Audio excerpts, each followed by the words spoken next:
Hello दोस्तों, आप सभी का स्वागत है हमारे इस वीडियो में। इसमें हम आपको जो सीटेट हमारा सीटेट में जो हमारी मैथ पूछी जाती है फर्स्ट पेपर और सेकंड पेपर में, लेवल फर्स्ट और लेवल सेकंड में जो हमारी मैथ आती है, तो हमारी जो मैथ आती है उसमें हमारे टॉपिक जो हैं उन्हीं टॉपिक पे हम महत्वपूर्ण क्वेश्चंस करा रही हूँ। जो हमारे प्रीवियस ईयर क्वेश्चंस हैं उनके बारे में हम पढ़ रहे हैं, डिटेल से उन्हें सोल्व करा रही हूँ। तो इसमें जो हमारा फर्स्ट पेपर की मैथ और सेकेंड पेपर की है जिन उनके टॉपिक जो भी हैं उन्हीं के आज इसमें हमने नंबर सिस्टम के 2 वीडियो कंप्लीट करा दिए। उसमें हमने क्वेश्चंस कराए थे नंबर सिस्टम के, और ये हमारा तीसरा वीडियो है। तो इसमें भी हम नंबर सिस्टम के ही क्वेश्चंस कराने वाली हूँ। तो यहाँ पे हमारा जो नंबर सिस्टम है कंप्लीट हो जाएगा, फिर हम उसका नेक्स्ट टॉपिक जो भी होगा उसके क्वेश्चंस कराऊंगी और विस्तार से इसके फॉर्मूले के बारे में समझाऊंगी। तो हम देख लेते हैं इसमें हमारा क्वेश्चन क्या है। जो फर्स्ट दिया गया है, 1000 A plus 10 B plus C का सामान्य रूप है। तो इसका हमें सामान्य रूप लिखना है। तो देख लेते हैं एक इसका सामान्य रूप, इसे हम सोल्व करते हैं। तो इसे हम देख लेते हैं। स्थानीय मान, इनका पहले हम स्थानीय मान के बारे में पता करते हैं। स्थानीय मान संख्या में अपनी स्थिति के आधार पर संख्या में अंक द्वारा दर्शाए गए मान के रूप में परिभाषित किया जा सकता है। इसमें हमने क्या पढ़ा, जो स्थानीय मान होता है संख्या को अपनी स्थिति के आधार पर, जो संख्या होती है अपनी स्थिति के आधार पर क्या करता है, जौन से स्थान पे वो रखा हुआ है उसके द्वारा दर्शाए गए मान के रूप में, उसके द्वारा जो भी मान दर्शाया गया होता है उसके रूप में परिभाषित किया जा सकता है। तो हम देख लेते एक, जो इसमें ए दिया था ए गुणे 1000 प्लस 0 गुणे 1। हम 0 क्यों लिखेंगे इसमें, क्यों हमें इसमें इकाई दाई सैकड़ा और हजार, तो हमें क्या करना पड़ेगा, सैकड़ा भी लिखना पड़ेगा क्योंकि इसमें सैकड़ा दिया गया नहीं था, इकाई दहाई, और यहाँ पे हमारा सैकड़ा यहाँ पे हमारा हजार होता। तो इसीलिए हम क्या करेंगे, सैकड़ा को भी लिखेंगे। तो 0 गुणे सैकड़ा का कोई हमें मान ही नहीं दिया। अगर यहाँ पे हमें कोई मान ए बी, यहाँ पे बी सी हमें डी कोई भी मान दे दिया होता तो हम उसका मान भी रख लेते और उसका क्या करते, उसकी इकाई लिख लेते। तो यहाँ पे हम देख लेते जो भी उसका स्थान था वो लिख लेते। तो यहाँ पे 0 गुणे 100 करेंगे और यहाँ पे हमें b दिया गया इकाई दहाई के स्थान पे, तो b गुणे 10 लिख लेंगे प्लस c गुणे 1 लिख लेंगे। तो इसे हमें क्या करना है, सामान्य रूप में लिखना है। अब हम लिखेंगे a का, तो a हो जाएगा जो हमने 0 गुणे 100 लिखा था, 0 गुणे 100 लिखा था, इसे हम क्या करेंगे, ओनली इसका 0 लिखेंगे और b को b लिख लेंगे, c को c लिख लेंगे। तो यहाँ पे क्या है, मेरा क्वेश्चन ऐसे सोल्व हो। 5 अंकों की एक संख्या में दहाई के स्थान पर का अंक 4 है। इसमें क्या है, 5 अंकों की संख्या लेनी है, दहाई के स्थान पर हमें 5 रखना है। तो हम देख लेते हैं 5 अंकों की संख्या, जिसमें क्या है, हमें दहाई के स्थान पर 4 रखना है, याद रखना है। एक स्थान का अंक दहाई के अंक का 1/4 है, जो इकाई का अंक है दहाई के स्थान का 1/4, और सैकड़े के स्थान का अंक 0 है। याद रखना है कि सैकड़े के स्थान पर 0 है और हजार के स्थान का अंक दहाई के अंक का 5 गुना है, और 10,000 के स्थान का अंक दहाई के अंक का 2 गुना है। वह संख्या लिखिए, वह संख्या हमें लिखनी है। तो देख लेते हैं इसमें क्या है, माना कि संख्या, हमें कोई संख्या मान लेनी है 5 अंकों की, जहाँ c जो क्या दिया गया, ई के अंक को दर्शाया गया है। ई का स्थान क्या है, डी, इसमें क्या हमें दिया गया 4 इकाई के अंक, जो हमें क्या है, इकाई दहाई के अंक को लेना है। तो दहाई का स्थान क्या है, दहाई के स्थान का अंक 4 है, इकाई के स्थान का अंक दहाई के स्थान का 1/4 है। तो इसमें हम क्या है, जो दहाई का स्थान हमें दिया गया था 4 और उसका क्या है 1/4 है, तो इसका हम क्या करेंगे, इसे सोल्व करके देखेंगे तो इसका 1 आएगा जो इकाई का मान। तो सैकड़े के स्थान का अंक अब हम देख लेते, जो सैकड़े के स्थान का अंक है तो उसमें क्या दिया गया हमें 0, तो सैकड़े के स्थान का 0 होगा। 1000 के स्थान का अंक दहाई के स्थान का 5 गुना है। जो हमें क्या बताया गया है, 1000 के स्थान का अंक, जो 1000 के स्थान का अंक दिया गया था, हमें कितना दिया गया, 1000 के स्थान का अंक इकाई के अंक का, जो इकाई का अंक दिया गया, इकाई का अंक कितना है 1, इकाई के अंक का, और इकाई के अंक का कितना है 5 गुना है, तो हम इकाई के अंक से इसका गुणा कर देते हैं। तो इकाई का मान हमारा कितना 1 दिया गया था, उसका 5 गुना है, तो इसका मान कितना आएगा 5 आएगा। देखते हैं आगे। आगे इसमें क्या है, 10,000 के स्थान का अंक दहाई के अंक का 2 गुना है। जो 10,000 के स्थान का अंक, जो दहाई के स्थान के अंक का, जो दहाई के स्थान का अंक है उसका कितना है 2 गुना है। तो दहाई के स्थान पे कितना था, दहाई के स्थान पे 4 था, उसका कितना है 2 गुना, तो हम 2 से गुणा कर देंगे तो कितना आएगा 8, इसका 8 आएगा। अब इसका हम मान रख देते हैं, लिख लेते हैं ए। तो ए हमारा कितना दिया गया था, उसका हम मान रख लेते हैं ABCD। तो ई का मान 1 आया था, इकाई का स्थान, और दहाई के स्थान पे 10, और इकाई दहाई सैकड़े के स्थान पर 0, और 1000 के स्थान पर 5, और 10,000 के स्थान पर 8 दिया गया था। तो मेरा सॉल्व होता है 8, 5, 0, 4, 1, इसका आंसर आएगा। अब देख लेते हैं नेक्स्ट क्वेश्चन हमारा क्या दिया गया है। नेक्स्ट हमारा दिया गया था ये वाला देख लेते। प्राकृतिक संख्याएं योगों के अंतर्गत समृद्ध होती हैं। कौन सी प्राकृतिक संख्याएं जो योग के अंतर्गत समृद्ध होती हैं, तो इसमें देख लेते हैं किन्हीं भी 2 या 2 से अधिक प्राकृतिक संख्याओं का योग, किन्हीं क्या है 2 या 2 से अधिक प्राकृतिक संख्याओं का योग करने पर एक प्राकृतिक संख्या आती है। अगर आपको किन्हीं 2 या 2 से अधिक प्राकृतिक संख्याओं को हम जोड़ते हैं तो क्या आती है, एक प्राकृतिक संख्या ही आती है। तो इसका हमें बताया गया था, जो प्राकृतिक संख्याओं के अंतर्गत आती है। तो अगर कोई भी प्राकृतिक संख्या हम जोड़ते हैं तो क्या हमें एक प्राकृतिक संख्या ही मिलती है। देख लेते हैं नेक्स्ट क्वेश्चन। नेक्स्ट हमारा क्या दिया गया, हमें क्या है -29 को किस संख्या से गुणा करना चाहिए कि ताकि गुणनफल प्लस कितना +29 हो जाए। अब हमें याद रखना है कि ऐसी कौन सी संख्या लें जो -29 दिया है और +29 हो जाए। तो इसे हम सोल्व करते हैं घातांक के नियम का उपयोग करके। घातांक के जो नियम है उनका हम क्या करेंगे, उपयोग करेंगे। इसके ऊपर हमें 0 दिया है, तो इसका मान क्या होता है, अगर किसी अंक संख्या के ऊपर उसका मान क्या हो, उस पर 0 रखा हो, तो इसका मान कितना होता है 1 होता है।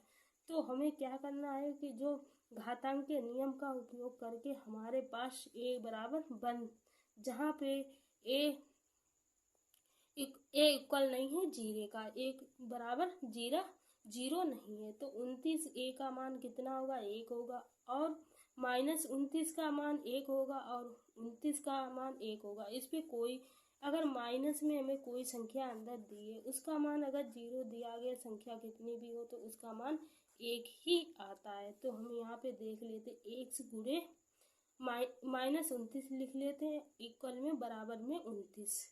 तो इसी का हमें पूछा गया है, इतना करने पे कितना है 1 आए। तो इसे हम सोल्व करते हैं, देखते हैं 1 इसका मान कितना आएगा 1, इसका भी मान 1 आएगा। तो यहाँ से हम इसे भाग में ले जाएंगे, अगर 1 के नीचे 1 आ जाएगा तब भी हमारा 1 ही बचेगा। तो इसे सोल्व करते हैं, हमारा आंसर 1 आता है। देखते हैं नेक्स्ट क्वेश्चन।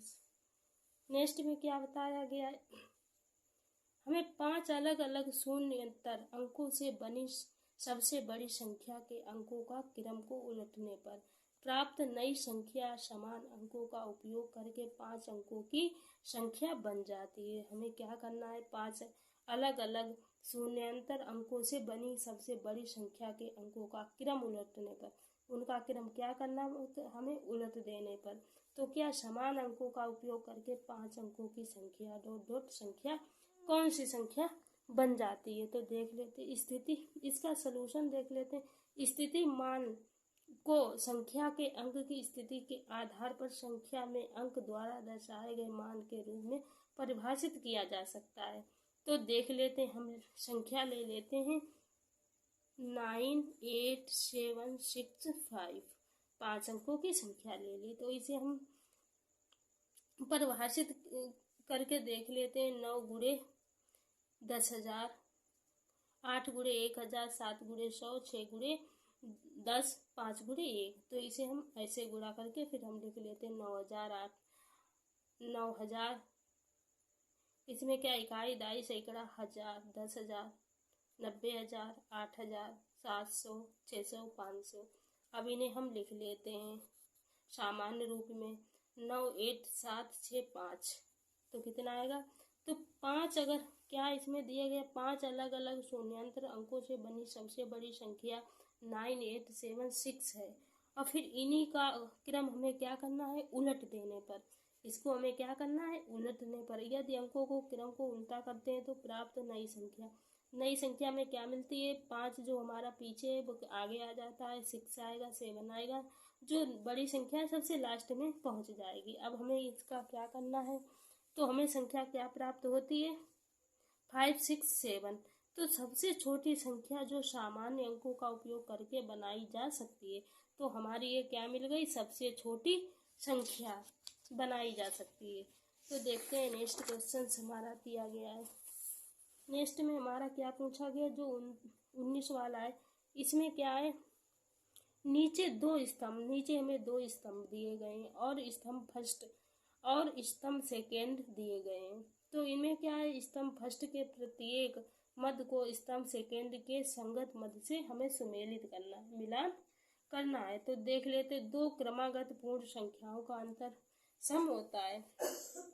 2 शून्यांतर क्रमागत पूर्ण संख्याओं का गुणनफल 0 होता है। जब शून्य को किसी अन्य शून्यांतर पूर्ण संख्या से विभाजित किया जाता है तो भागफल 3 आता है। 2 अंकों की सबसे छोटी पूर्ण संख्या में 3 बराबर जोड़ने पर योगफल 1 आता है। सबसे छोटी विषम अभाज्य संख्या 6। तो इसका हम सलूशन देख लेते हैं क्या है। हमें 2 क्रमागत पूर्ण संख्याओं का अंतर, तो इसका हम अंतर अगर निकाल लेते हैं, जो दो क्या हमें 2 क्रमागत पूर्ण संख्याएं लेनी है, उनका हम अंतर निकाल के देख लेते हैं। तो हमारा कितना आता है? 1। इसे हम अगर सोल्व करते हैं 1 + 1 - 1, इनका अंतर करते हैं तो माइनस का यम कट जाएगा, हमारा 1 बचेगा। तो हमारा जो फर्स्ट वाला था 2 क्रमागत पूर्ण संख्याओं का अंतर सम आता नहीं, तो इसका क्या होगा? इसमें हमारा डी वाला 1 आता है। देख लेते हैं नेक्स्ट वाला सोल्व करके।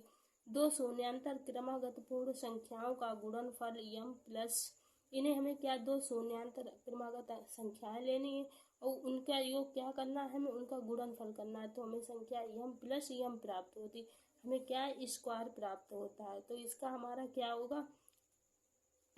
इसका मान हमारा थर्ड वाला। तो इसका हमें पूर्ण संख्या, तो इसमें क्या दिया है? 2 शून्यांतर क्रमागत पूर्ण संख्याओं का गुणनफल 0 आता है, 0 नहीं आता है। तो इसमें हमारा मान क्या होगा? 6 आता है। अगर हम इसमें रख लेते हैं, मान रख के देख ले, 1 रख के देख लेते, 1 का स्क्वायर 1 और प्लस अगर हम 2 रखते हैं तो कितना आएगा हमारा? 3। तो यहाँ पे हमारा आंसर कितना आएगा इसका?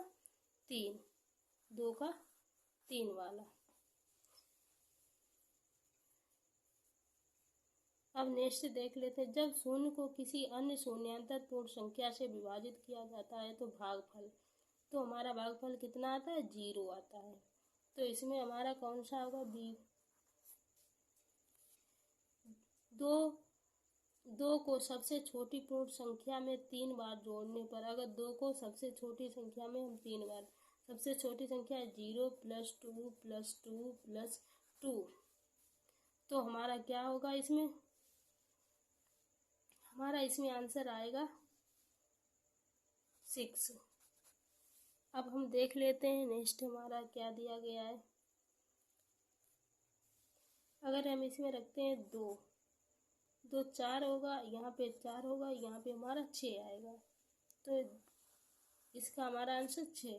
तो इसका देखिए सबसे छोटी विषम अभाज्य संख्या तो 3 होती है। सबसे छोटी विभाज्य संख्या कौन सी होती है? 3 होती है। अब नेक्स्ट देख लेते हैं हमारा क्या दिया गया है। 3 और 4 और 9 के प्रथम 3 सर्वांग गुणजों का योग ज्ञात कीजिए। तो लघुत्तम समावर्तक दो संख्याओं का निम्नतम उभयनिष्ठ गुणांक है। वह न्यूनतम संभावित संख्या है जो दोनों संख्याओं से विभाज्य हो सकती है। तो 3, 4 और 9 के प्रथम 3 गुणज दी गई संख्याओं से विभाजन हो सकती है। तो इनका हम लघुत्तम मान निकाल लेते हैं। लघुत्तम मान इनका कितना आता है? 36। और 36 के हम कितने गुणनखंड कर सकते हैं? तो 36 एकन 36 तो हमारा यही हो जाएगा। दूसरा क्या? 36 दूना अगर करें तो 72 आएगा। और 36 यहाँ कितना आएगा? 108। तो इनके हम कितने गुणनखंड? 3 कर सकते हैं। तो इसे हम क्या करेंगे? इसे हम जोड़ लेंगे। इनका योग पूछा गया तो योग कितना आता है? 216। इनका जब योग करते हैं तो कितना आता है? 216। अब नेक्स्ट देख लेते हैं हमारा लास्ट क्वेश्चन क्या है। इसमें पूछा गया अन्य चित्र में दिखाए गए अनुसार बुक मार्कर बना रही है। क्या है? जो अन्वी है वह चित्र में दिखाए अनुसार क्या कर रही है? बुक मार्कर बना रही है। 15 मीटर लंबे रिबन से कितने बुक मार्कर बना सकती है? जो 15 मीटर उसने क्या ली है? रिबन ली है। उससे कितने बुक मार्कर बना सकती है? तो ये हमें उसका चित्र दिया गया है। तो क्या है? 10 सही 2/2 1/2 दिया गया सेंटीमीटर। तो एक बुक मार्कर बनाती है उसमें कितना इसमें एक बुक मार्कर बना रही है। तो 15 बुक मार्क कितने रिबन, उसमें कितने रिबन की आवश्यकता पड़ रही है? तो इसे हम सॉल्व करते हैं। 1/2 तो 10 दूनी 20, इसे 21/2 करते हैं। अगर इसे सॉल्व करते हैं तो कितना आएगा? 10 बार में जाएगा, पॉइंट रखेंगे तो कितना आएगा? 1 बचे 10 तो 5 10.5 आएगा हमारा। तो इसे रिबन की लंबाई 15 मीटर है। रिबन की लंबाई कितनी है? 15 मीटर जो हमें इसमें दी गई है। रिबन की लंबाई 15 मीटर। अब देख लेते 1 मीटर बराबर कितने सेंटीमीटर होते हैं? 100 सेंटीमीटर। याद रखना है कि 1 मीटर बराबर 100 सेंटीमीटर होते हैं। अब देख लेते रिबन की लंबाई 15 गुणे 100 है। जो रिबन की लंबाई कितनी है? 15 गुणे 100 है। इसका गुणा करने पर क्या है? हमें सेंटीमीटर में चेंज करना है। जो हमें इसकी लंबाई दी है मीटर में दी है और इसकी ऊंचाई जो दी गई है तो हमें कितनी दी गई है? सेंटीमीटर में। तो हमें मीटर को सेंटीमीटर में कन्वर्ट करना है।